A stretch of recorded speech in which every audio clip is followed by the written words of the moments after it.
Assalamualaikum warahmatullahi wabarakatuh.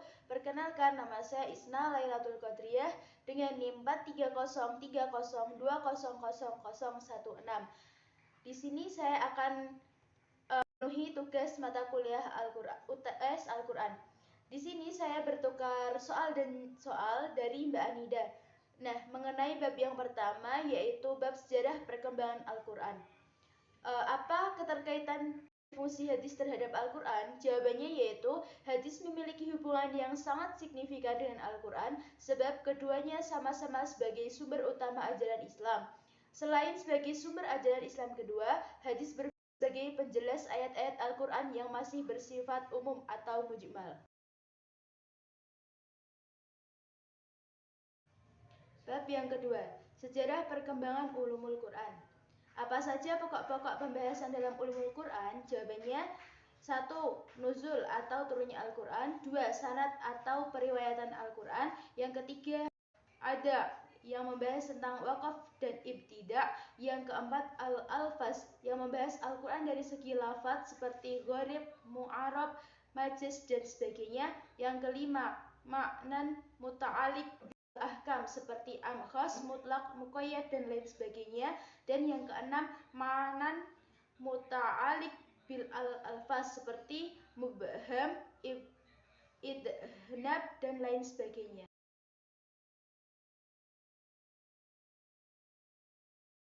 Bab yang ketiga, mengenai konsep dasar wahyu Al-Quran. Pertanyaannya, bagaimana Jibril mengambil wahyu tersebut dari Allah Subhanahu wa taala yang kemudian disampaikan Nabi Muhammad SAW? Jawabannya, ada dua pendapat yang menjelaskan bagaimana Jibril mengambil wahyu itu dan selanjutnya disampaikan kepada Nabi Muhammad SAW. Pendapat pertama mengatakan mula-mula Jibril sebelum menyampaikan Al-Quran adalah menghafalkan Lauhul Mahfudz sebelum membacakannya kepada Nabi Muhammad SAW. Jibril menghafalkan dari Lauhul Mahfudz kemudian memberikannya kepada Nabi Muhammad. Katanya pada pendapat yang kedua disebutkan oleh Al-Baihaqi dalam menafsirkan surah Al-Qadr yang pertama, ia mengatakan, kami telah mendengarkan Al-Malik dan kami memahaminya dan kami telah menurunkan apa yang kami dengarkan.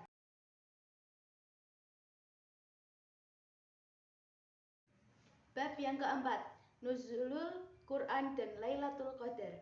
Bagaimana cara kita mendapatkan kemuliaan malam Nuzulul Quran? Jawabannya, amalan malam Nuzulul Quran bukan hanya membaca Quran. Umat muslim juga bisa melakukan berbagai amalan yang mengisi malam Nuzulul Quran.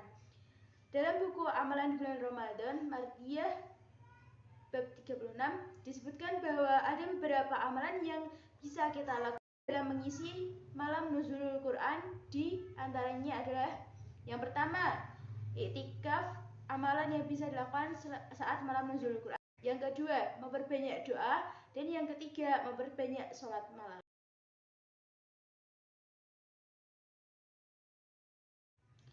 Bab yang selanjutnya yaitu bab kelima mengenai asbabun nuzul. Sebegitu banyaknya surah dalam Al-Quran, apakah semuanya ada asbabun nuzulnya? Jawabannya, tidak semua ayat dalam Al-Quran memiliki sebab atau asbabun nuzul. Ada yang memiliki dan ada yang turun tanpa sebab untuk menjelaskan turun aturan syariat. Keterangan-keterangan mau'izah dan nasihat, misalnya dalam Quran surat Al-An'am. Dalam hadis Ibnu Umar radhiyallahu anhu secara marfu juga sudah dijelaskan. Kemudian beliau mengatakan, sungguh ada malaikat yang jumlahnya menutupi ufuk yang mengiringi turunnya surat ini. Hadis riwayat Hakim. Karena ini, semua ayat dalam Al-Quran bisa dicari asbabun nuzulnya. Begitu, wallahu a'lam.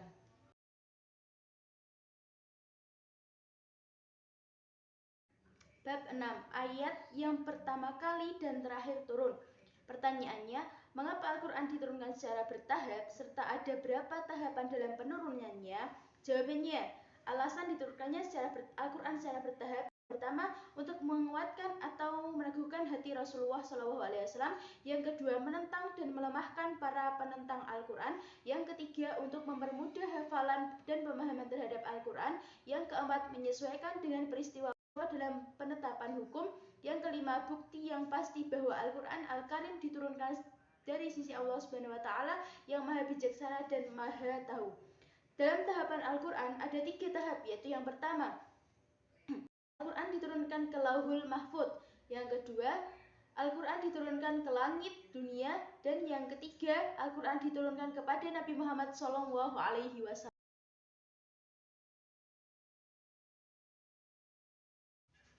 Bab yang ketujuh, yaitu bab ayat dan surah Makkiyah dan Madaniyah. Nah, pertanyaannya bagaimana ciri-ciri surah Makkiyah dan Madaniyah? Surah Makkiyah yang pertama cirinya yaitu ayat dan surahnya pendek, ungkapannya keras cenderung puitis menyentuh hati, dan yang ketiga terdapat kesamaan bunyi, yang keempat banyak menggunakan huruf qasam atau sumpah, yang kelima banyak kecaman kepada kaum musyrik, yang ke 7. Penekanan pada dasar-dasar keimanan kepada Allah dan hari akhir serta penggambaran surga dan neraka. 8. Banyak turunnya mengenai akhlak al-karim, akhlak atau yang baik. Kemudian ciri-ciri surat Madaniyah yaitu ayat dan surahnya panjang, ungkapannya terang, cenderung prasis. Yang ke-8 banyak menemukan bukti dan argumen mengenai kebenaran-kebenaran agama. Yang ke-8 banyak dijumpai seruan dan berbunyi ya ayyuhalladzina amanu.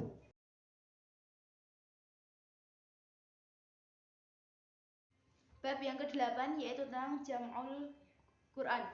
Pertanyaannya, apa pengertian Jam'ul Quran dan jelaskan pada periode Nabi. Pengertian Jam'ul Quran. Jam'ul Quran adalah usaha penghimpunan dan pemeliharaan Al-Quran yang meliputi penghafalan serta penulisan ayat-ayat atau surah-surah Al-Quran. Pengumpulan Al-Quran dilakukan dalam 3 periode Nabi, periode Abu Bakar, dan periode Utsman. Nah, pertanyaannya penjelasan pada periode Nabi. Pengumpulan Al-Quran dilakukan melalui hafalan dan tulisan. Penulisan Al-Quran pada masa Nabi Muhammad SAW dilakukan untuk mencatat dan menulis setiap wahyu yang diturunkan kepadanya dengan menertibkan ayat-ayat di dalam surah-surah tertentu sesuai petunjuk Rasulullah SAW. Penulisan Al-Quran pada masa Nabi juga bertujuan untuk menguatkan penghafal Al-Quran para sahabat.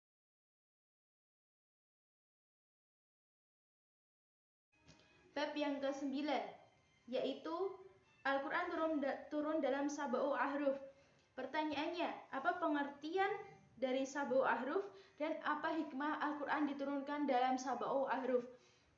Jawabannya, ahruf sab'ah atau sab'u ahruf adalah tujuan bahasa yang berbeda-beda namun dengan satu makna. Seperti contoh, beberapa kata, seluruh kata-kata tersebut berbeda secara lafaz namun sama secara makna. Adapun dijadikan 7 tersebut hanya sebagai simbol kesempurnaan bilangan, bukan diartikan secara harfiah. Nah, hikmahnya yang pertama yaitu untuk mempermudah bacaan dan hafalan Al-Quran. Yang kedua, sebagai bukti kemukjizatan Al-Quran yang memperhatikan kemurnian bahasa Arab dan beragam bunyi bacaan Al-Quran. Yang ketiga, sebagai bukti kemukjizatan Al-Quran dalam aspek mana dan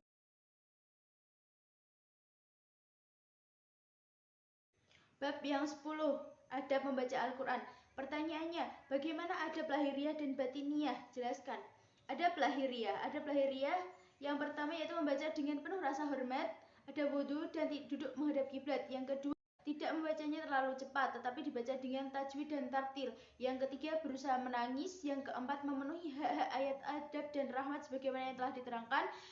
Yang keempat, dikhawatirkan akan menimbulkan riya maka membacanya yang pelan. Yang kelima, bacalah dengan suara yang merdu. Yang kedua, ada batiniyah, menggunakan Al-Quran di dalam hati sebagai kalam yang tertinggi. Yang kedua, memasukkan keagungan Allah Subhanahu wa taala dan kebesarannya.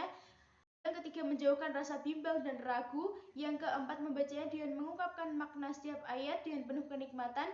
Yang kelima, ditawajuhkan seolah-olah Allah sendiri sedang berbicara dengan kita.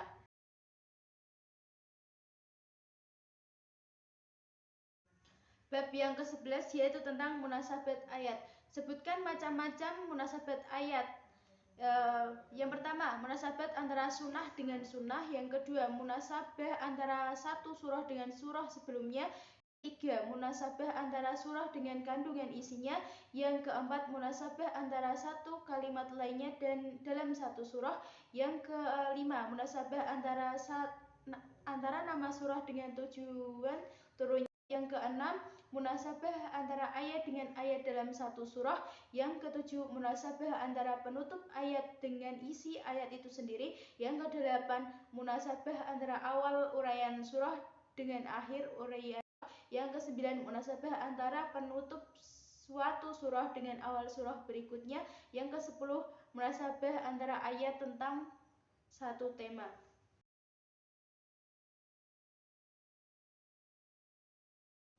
Bab ke-12 yaitu tentang terjemah, tafsir, dan takwil.